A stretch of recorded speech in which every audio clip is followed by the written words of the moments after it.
Donald Trump کا معاہدے تک ایران کی ناکہ بندی برقرار رکھنے کا اعلان، امریکی مذاکرات کاروں کو جلد بازی نہ کرنے کا مشورہ، ایرانی کشتیوں پر حملے کا AI پوسٹر شیئر کر دیا، ہسپانوی زبان میں الوداع لکھا، میڈیا سے گفتگو میں کہا ایران کے ساتھ معاہدہ بڑی حد تک طے پا چکا ہے، ایران سے تعلقات زیادہ پیشہ ورانہ اور نتیجہ خیز ہوتے جا رہے ہیں، اگر کوئی خبر سامنے آئے گی تو وہ صرف اچھی ہی ہوگی، میں کبھی خراب معاہدہ نہیں کرتا، براک اوباما کا ایٹمی معاہدہ بدترین تھا، ہر چیز درست انداز میں طے کرنی چاہیے تھی، کسی قسم کی غلطی کی گنجائش نہیں، امریکی صدر تعاون پر مشرق وسطی کے تمام ممالک کے شکر گزار، کہا مشرق وسطی کے ممالک ابراہم معاہدے میں شامل ہوں تو تعاون مزید مضبوط ہوگا، شاید ایران بھی ایک دن اس میں شامل ہونا چاہیے۔ صدر ڈونلڈ ٹرمپ نے ایرانی صدر کے جوہری ہتھیار نہ بنانے کی یقین دہانی سے متعلق بیان کو شیئر بھی کیا۔ جو بھی فیصلہ ہوگا وہ سپریم لیڈر کی اجازت اور ہم آہنگی سے ہوگا، ایرانی صدر مسعود پزشکیان کا اعلان، کہا مشتبہ خامنائی کی اجازت کے بغیر کوئی معاہدہ نہیں ہوگا، مذاکراتی ٹیم ملکی عزت و وقار کے معاملے میں کوئی سمجھوتا نہیں کرے گی، ایران جوہری ہتھیار حاصل کرنے کی کوشش نہیں کر رہا، ہم خطے میں عدم استحکام نہیں چاہتے، اسماعیل بقائی کہتے ہیں مفاہمتی یادداشت 14 نکات پر مشتمل، توجہ حتمی شکل دینے پر مرکوز ہے، قومی سلامتی کونسل سے منظوری کے بعد مسودہ رہبر اعلیٰ کو بھیجا جائے گا، امریکہ معاہدے کے چند نکات کی راہ میں رکاوٹ، منجمد اثاثوں کو جاری کرنے پر تیار نہیں، ایرانی میڈیا کا دعویٰ۔ ایک بار پھر آبنائے ہرمز کھل جائے تو باقی امور پر ایران کے ساتھ سنجیدہ مذاکرات کیے جائیں گے، امریکی وزیر خارجہ مارکو روبیو کا نیو یارک ٹائمز کو انٹرویو، کہا 3 دن کے اندر جوہری معاہدہ نہیں کر سکتے، تکنیکی امور طے ہونے میں وقت لگے گا۔ امریکہ ایران مفاہمتی یادداشت پر پیش رفت، CNN کے مطابق معاہدے کو حتمی شکل دینے میں مزید چند دن لگ سکتے ہیں، مذاکرات آخری مراحل میں داخل، بعض نکات پر اب بھی بات چیت جاری ہے۔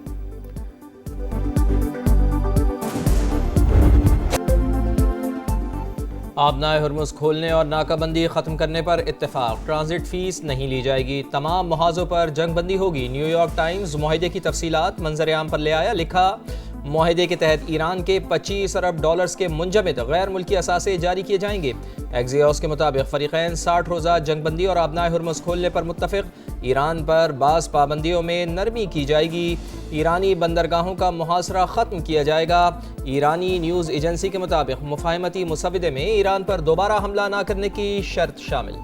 ممکنہ مفاہمتی یادداشت کے تحت اسرائیل کو لبنان میں بھی جنگ ختم کرنا ہوگی۔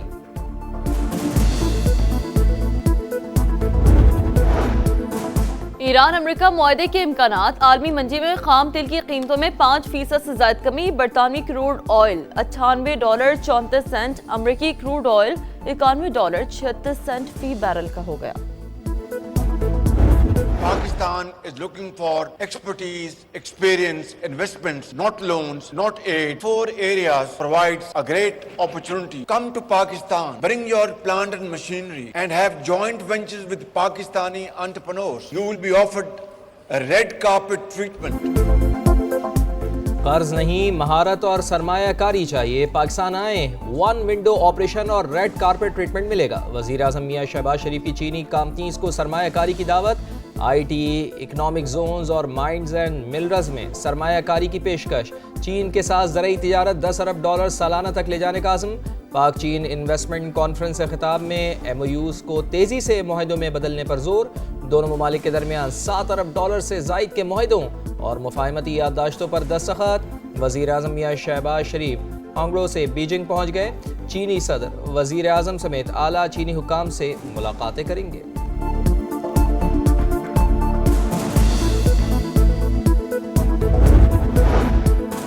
پاکستان اور چینی کمپنی علی بابا کے درمیان مفاہمتی یادداشت معاہدے طے، وزیر اعظم شہباز شریف کا علی بابا ہیڈ کوارٹرز کا دورہ، چیئرمین علی بابا جوسائی نے بریفنگ دی، شہباز شریف بولے معاہدوں سے دونوں ممالک کو فائدہ ہوگا، گورننس و کاروبار میں مزید شفافیت آئے گی، وزیر اعظم سے ہانگجو میں مختلف چینی کمپنیوں کے اعلیٰ عہدیداروں کی بھی ملاقات، سرمایہ کاری سے متعلق امور پر گفتگو۔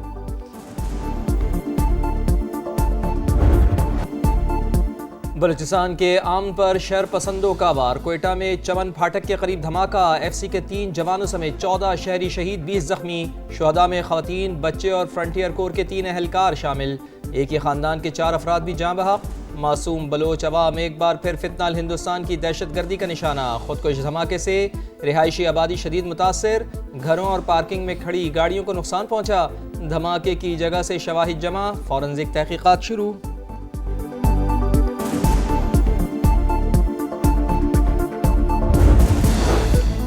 وطن دشمنوں کے گرد گھیرا تنگ، خیبر پختونخوا میں 48 گھنٹوں کے دوران خفیہ اطلاعات پر ایکشن، دتا خیل میں آپریشن بھارتی پراکسی، فتنہ الخوارج کے 11 دہشت گرد ہلاک، بنو میں پاک فوج، پولیس اور سی ٹی ٹی کا مشترکہ آپریشن، 16 خوارج مارے گئے، 2 اہم ترین خارجی سرغنہ بھی شامل، آپریشن کے دوران 2 پولیس اہلکار وطن پر قربان، خوارج کے کئی ٹھکانے تباہ۔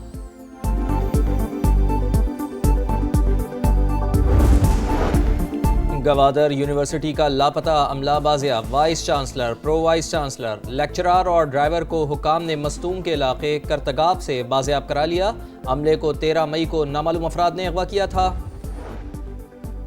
لاہور کے علاقے عسکری 9 کالونی میں 2 موٹر سائیکلوں میں ٹکر، حادثے میں 2 نوجوان جان سے گئے، سی ٹی او لاہور کا واقعے پر نوٹس، ایس پی ٹریفک سے رپورٹ طلب کر لی۔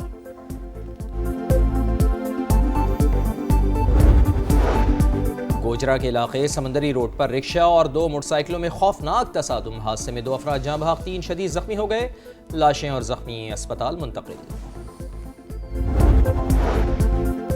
لاس اینجلس کاؤنٹی کے صنعتی علاقے میں خوفناک آتش زدگی، فائر بریگیڈ کی ٹیمیں شعلوں پر قابو پانے میں مصروف، حکام کے مطابق دوسرے درجے کی آگ کمرشل عمارت میں لگی۔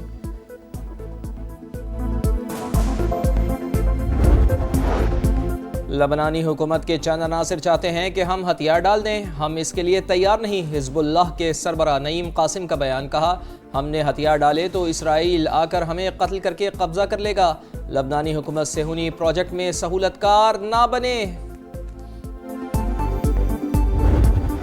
امریکہ کا لبنان کی حکومت کی مکمل حمایت کا اعلان، امریکی وزیر خارجہ مارکو روبیو نے واضح کیا کہ حزب اللہ کی حکومت گرانے کی دھمکیاں ناکام ہوں گی، لبنان کو یرغمال بنانے کا دور ختم ہو رہا ہے۔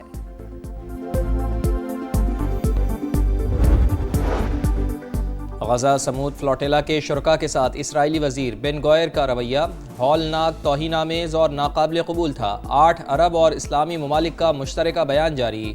اتمار بن گوئر کے اقدامات انسانی وقار پر حملہ اور عالمی قوانین کی خلاف ورزی قرار، بین الاقوامی انسانی قانون کے مکمل احترام کو یقینی بنانے کا مطالبہ، مشترکہ اعلامیے میں فلسطینی علاقوں میں انسانی حقوق اور قیدیوں کے وقار کے تحفظ پر زور، فرانس نے اسرائیلی وزیر بن گوئر کے فرانس میں داخلے پر پابندی لگا دی۔ وفاقی وزیر مذہبی امور سردار یوسف کی سعودی ہم منصب سے ملاقات، حج انتظامات کے حوالے سے تبادلہ خیال، وفاقی وزیر مذہبی امور کا توافق کمپنی کا بھی دورہ، سہولیات کا جائزہ لیا۔ لبیک اللہم لبیک، مناسک حج کا آج سے آغاز، عازمین کی منا آمد جاری، 8 ذی الحج کی شام منا پہنچ جائیں گے، رات وہیں قیام کریں گے، منگل کو حج کا رکن اعظم وقوف عرفہ ادا کیا۔ عید قربان کی آمد، جانور کی خریداری کا مشن زوروں پر، مویشی منڈیوں میں خریداروں کا رش، کسی کو قربانی کے لیے من پسند جانور مل گیا تو کسی کو اب بھی تلاش، بھاؤ تاؤ جاری، بیوپاریوں خریداروں میں تکرار، شہریوں کا قیمتیں آسمان پر ہونے کا شکوہ، بیوپاریوں کا اخراجات زیادہ ہونے کا رونا دھونا۔ اور پاکستان کے خلاف ون ڈے سیریز، کینگروز کا راولپنڈی کرکٹ اسٹیڈیم میں پہلا پریکٹس سیشن، فلڈ لائٹس میں بیٹنگ، بالنگ اور فیلڈنگ کی مشقیں، آسٹریلوی حکام نے انتظامات کا جائزہ لیا، قومی کھلاڑی آج پریکٹس کریں گے، پاکستان اور آسٹریلیا پہلا ون ڈے 30 مئی کو راولپنڈی میں ہوگا۔